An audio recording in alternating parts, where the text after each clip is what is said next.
Tá certo. Então, eu tava lembrando aqui, né? Antes da gente conversar, o que que eu já fiz, gente? O que que eu já fiz? É tanta coisa, né? Mas tava lembrando a primeira, se não me engano, né? Se não me engano, a primeira coisa foi trabalhar num local de estofados, né? Concerto de estofado, enfim, esse tipo de coisa. Era de menor, se não me engano, devia ter lá uns 16 anos mais ou menos. Mas de trabalho, assim, de emprego mesmo, assim, o primeiro que eu tive foi como ajudante eletricista. Eu fiz curso técnico, né? De eletrotécnica, que chama. E trabalhei um tempo como ajudante. Era para ser, né? Tinha todo o conhecimento para ser eletricista, mas não tinha oportunidade lá onde trabalhava e tal. Então fiquei um tempo lá como ajudante de eletricista. E aí já entra, já vai pegando um pouco aí do onde nas histórias a gente começa a aprender algumas coisas, né? Eu tava lembrando esses dias, por que que eu saí, né? Por que que eu deixei esse trabalho e foi depois desse trabalho que eu já comecei a fazer algo próprio, né? Eu não sei aqui se alguém já sentiu num ambiente de trabalho humilhação, sabe? Uma coisa assim. Eu foi por esse motivo, né? E assim, como que a gente tem que ser, quando a gente fala de gratidão, né, cara? Gratidão por essa humilhação. Talvez se não fosse ela, eu não teria tomado a atitude de ter saído, né? Com Mas certeza. né, nessa época eu lembro, eu estava trabalhando, assim, eu já estava meio insatisfeito, mas eu estava trabalhando num local, no apartamento lá, fazendo uma obra, e assim, era ajudante de eletricista, você é mais. Você fica batendo marreta, quebrando parede, né, para passar coisa e tudo mais. E eu lembro, a gente, assim, ficava todo sujo, né, todo suado e tal. E o dono lá da obra, o cara que comandava a obra, não queria deixar a gente tomar banho, porque falou que tava gastando muita água, não sei o que, a obra tava não sei o que, não sei o que. E aí, cara, tinha que ficar indo dentro do ônibus. Imagina, depois de ter trabalhado o dia inteiro, coitado de quem ia junto comigo, né? Porque isso já vinha, como diz, naquela asa, né? Cara, era uma humilhação, eu ficava, nossa Deus.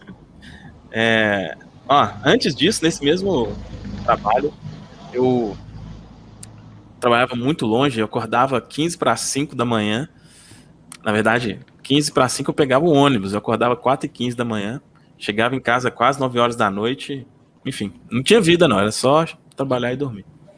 Mas aí foi depois que isso aconteceu, do pessoal não querer deixar a gente tomar banho e tal, que eu falei, cara, não, isso não é vida, não. Deixa eu dar meus pulos aqui. E aí a primeira coisa que eu fui fazer por conta própria foi ser eletricista mesmo, né? Eu já tinha experiência e fui ser eletricista. Mas aí, não sei por que, me veio na cabeça a ideia de trabalhar com câmera de segurança, alarme e tal. Não sei por que, assim, era a intenção de ganhar mais, né, obviamente. Aí, não sei como que eu descobri isso, mas falei, pô, parece que isso aqui é melhor. E realmente foi. Vou encurtar o máximo aqui, né, a história, mas outra coisa bacana. Eu comecei a divulgar que eu fazia isso antes de fazer isso. Então, olha só, eu já estava decidido que eu ia fazer. Só que eu não sabia ainda. Eu fiz um curso, só que assim, muito básico e tal. A internet não tinha, né, o tanto de informação que tem hoje. Aí, o que aconteceu? Quando eu fui em alguns locais, né? Algumas pessoas que faziam isso, empresas que trabalhavam com isso. E aí eu fui combinar com eles. Falei, olha, eu tô fazendo isso aqui, mas não tenho experiência ainda. Se alguém contratar, tem como você ir para fazer?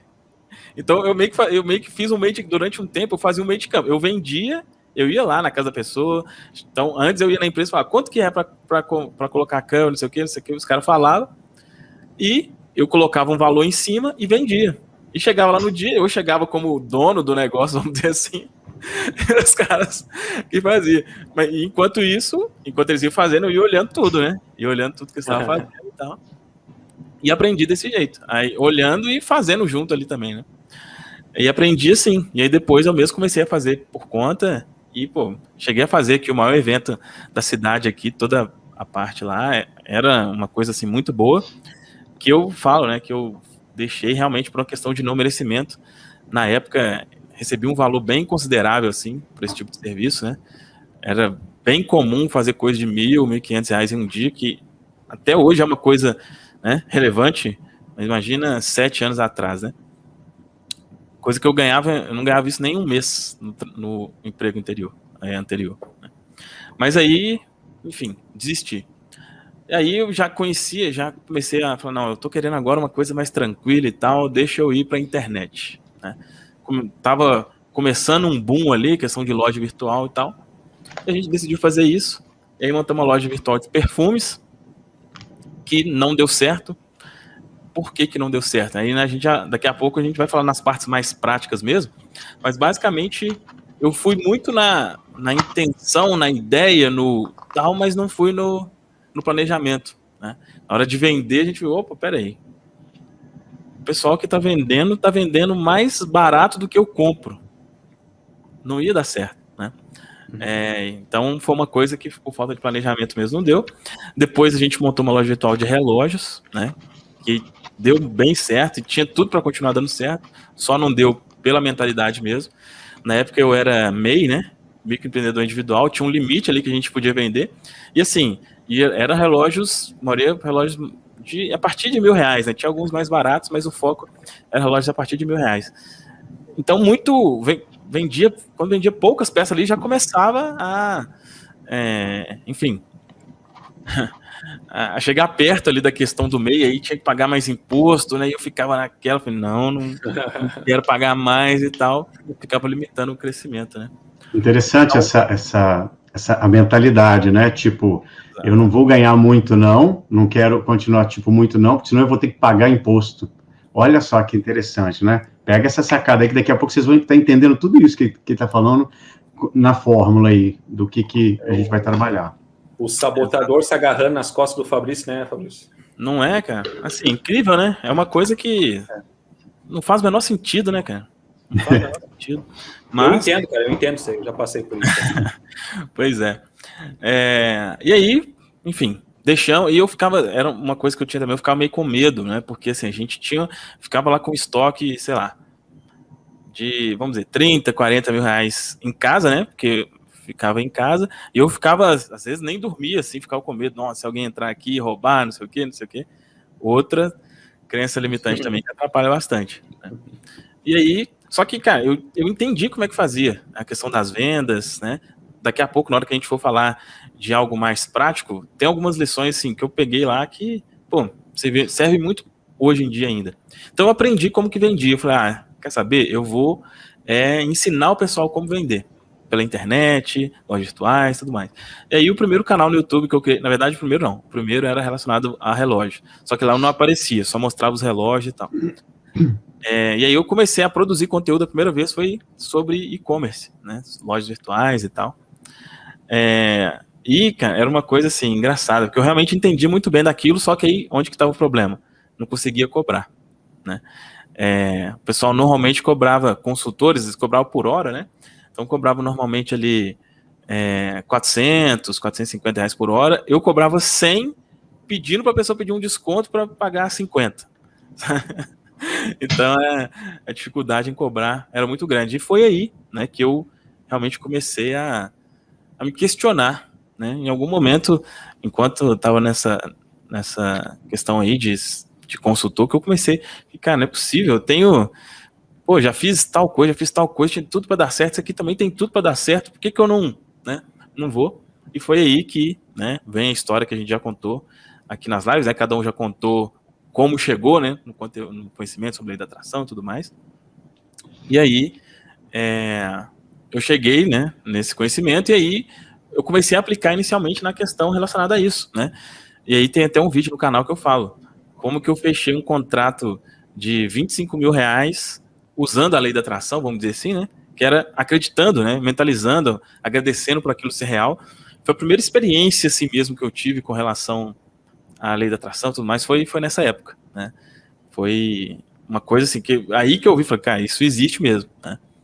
Mas por não merecimento, eu não fiz boa parte do serviço que tinha sido contratado, porque assim, estava acostumado ali, hein, a ganhar no máximo 3 mil reais por mês, e ali eu ia ser feito em 3 meses, né, então ia dar 8 mil e alguma coisa.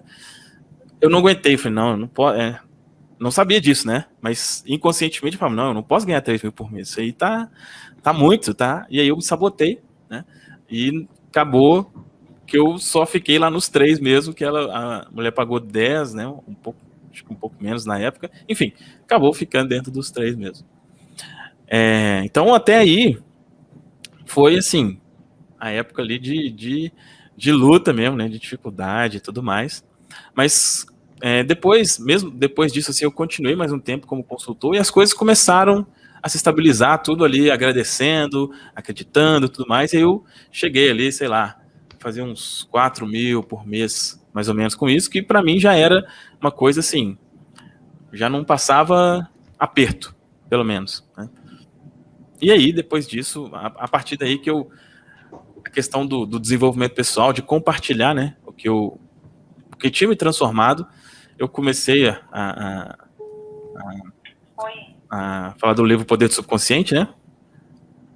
Eu comecei a ler o livro do Poder do Subconsciente, postei ele no canal, e aí, a partir daí, entrei a fundo nesse assunto, e aí foi quando realmente a questão financeira deu uma virada tremenda, né? Foi quando, a minha grande virada assim mesmo, foi quando eu falo que veio para mim, né, a ideia de fazer reprogramações subliminares, né? Eu já estava com bons resultados ali, usando algumas técnicas tradicionais, né, de afirmações e tudo mais. Eu ficava me perguntando, né, como é que eu poderia fazer para facilitar, né, para conseguir realmente, enfim, mudar a mente de uma forma mais fácil. E aí me veio assim, meio como se fosse colocado lá na minha mente, essa ideia. Eu comecei a pesquisar sobre isso, comecei a fazer teste, e aí, enfim, depois de um tempo, eu falei, cara, eu criei um negócio aqui diferente, né? E deu muito certo para mim, e aí eu comecei, e aí a gente vai entrar, né, daqui a pouco na parte prática, que é a questão de vender o conhecimento, né? Como foi uma coisa que eu falei, isso aqui deu muito certo para mim nesse sentido. Será que isso aqui serve, por exemplo, também para a pessoa parar de procrastinar? Será que serve para eliminar sentimento negativo? Será que serve para isso? E eu, serve.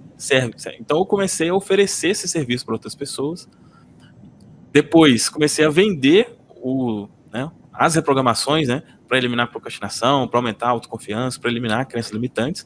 E foi aí que teve realmente a grande transformação, foi com isso, né? Quando eu comecei a, vamos dizer assim, vender esse conhecimento, inicialmente ali no 1 a 1, né, de forma personalizada, mas depois da forma que é hoje, né, de uma forma mais abrangente, e essa inclusive é uma das coisas que a gente vai aprofundar daqui a pouco.